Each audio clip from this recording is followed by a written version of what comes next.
El 16 de agosto de 2014 ocurrió un derrame de hidrocarburos de un ducto cercano a la refinería de Pemex en Cadereyta, Jiménez, Nuevo León, lo que causó la contaminación del río San Juan y afectó la calidad del agua y la fauna local. Y a pesar de que ya pasaron más de 10 años, todavía persisten drenajes con hidrocarburos y aceites. Algunos ejemplos de compuestos involucrados en este problema son los hidrocarburos, como el metano, el benceno, el eteno, el hexano y el octano. En el aire los compuestos más volátiles como el metano, el eteno y el benceno se evaporan, reaccionan con oxígeno y radicales del ozono, rompiendo enlaces CH y formando CO2. En el agua, la baja solubilidad y menor densidad de estos compuestos hacen que los hidrocarburos floten o se dispersen en la superficie. La luz solar y el oxígeno rompen los enlaces carbono-hidrógeno y carbono-carbono, lo que favorece la oxidación y la conversión en productos más simples como el CO2. En la Tierra, las partículas se quedan retenidas en el suelo, y las bacterias y los microorganismos degradan muy lentamente los hidrocarburos, rompiendo los enlaces CH. Los compuestos se transforman en productos más simples como CO2 y H2O, pero este proceso puede tomar mucho tiempo dependiendo de las condiciones del suelo. En esta parte analizamos y clasificamos 5 diferentes compuestos del petróleo, más aparte el agua. Aquí podemos ver que el agua tiene una estructura geométrica angular y debido a su estructura de Lewis, que es asimétrica, es una molécula polar.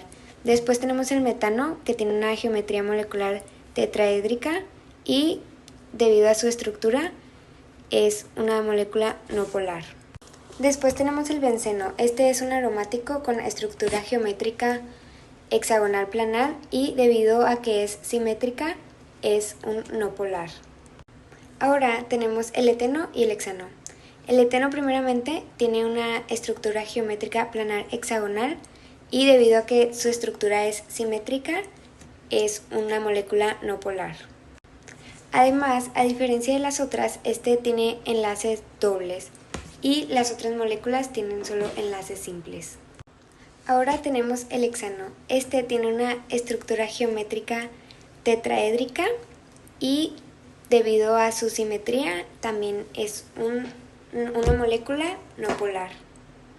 Al igual que el pasado, el octano también tiene una estructura geométrica tetraédrica y debido a su simetría también es una molécula no polar. En la siguiente tabla se comparan 6 sustancias. Mientras que los hidrocarburos son compuestos no polares, el agua sí es polar. Esto explica por qué los hidrocarburos son insolubles en el agua, mientras el agua sí es soluble en sí misma. Además, a medida que aumenta la masa molar y su tamaño de la molécula, también su densidad y su punto de ebullición. El agua es una excepción a esta regla, ya que es una molécula ligera, debido a sus fuentes de hidrógeno, su punto de ebullición es mucho más alto. Todos los compuestos excepto el agua son no polares y solo se atraen mediante fuerzas de dispersión de London, que son interacciones más débiles. El agua, en cambio, es polar y forma unos puentes de hidrógeno que la hacen una molécula muy fuerte. La volatilidad de los hidrocarburos explica su olor característico. Los más pequeños se evaporan más fácilmente y pueden ser tóxicos al inhalarlos, mientras que los más grandes son menos volátiles pero más persistentes a la contaminación del ambiente. En la siguiente tabla se pueden observar las fuerzas intermoleculares que actúan en cada una de las sustancias. Todos los hidrocarburos son no polares y solo presentan fuerzas de dispersión de London.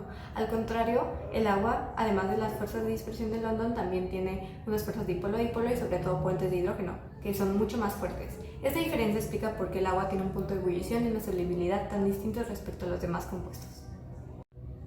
El agua, al ser un compuesto altamente polar y contar con unas fuerzas intermoleculares de puentes de hidrógeno entre sus moléculas, le da propiedades como la alta cohesión, elevado punto de ebullición y capacidad para disolver sustancias polares. Y su interacción con los hidrocarburos no polares es muy débil a través de las fuerzas de dispersión de London. Vamos a hablar del grado de toxicidad de los hidrocarburos. Tenemos el metano, que se le considera el segundo gas de efecto invernadero, y este puede causar desde desorientación hasta mareos y dificultades para respirar. El eteno causa irritaciones en el sistema nervioso y si este se oxida también puede aumentar el riesgo de cáncer. Afecta a los animales que están cercanos a donde se produce este gas. Pasamos con el benceno. Este en grandes cantidades o mucha cercanía puede llegar a producir la muerte a causa de su toxicidad. Ayuda a crear smog. Cuando la lluvia cae o la nieve, este contamina suelos, también cuerpos de agua. El hexano en la salud causa efectos neurológicos, puede hacer que se duerman extremidades de tu cuerpo y hasta las dejes de sentir. Cuando este compuesto se evapora, este contamina el medio ambiente. Tenemos al octano. Una exposición algo leve al octano puede producir solo desde mareos hasta una irritación leve pulmonar. El octano, teniendo poca solubilidad, crea una capa que flota arriba del agua y es muy complicado quitarla de la misma. Para darle solución a este problema hemos decidido combinar dos métodos. El primero de ellos es el de la recolección física. La recolección física, como su nombre indica, refiere a, con equipos de recolección, materiales absorbentes y barreras flotantes, retirar la mayor cantidad posible antes de que ésta se pueda expandir a otras áreas. La justificación para este método se basa en dos de las principales características de los hidrocarburos, una de ellas siendo la diferencia de polaridad con el agua. Al ser moléculas no polares, no se disuelven con facilidad con el agua, permitiendo una separación física relativamente fácil. Por otra parte está la densidad, es una densidad muchísimo menor a la del agua, lo que permite que floten y se pueda recolectar con mayor facilidad. El segundo método que hemos escogido es la bioremediación por adición de nutrientes.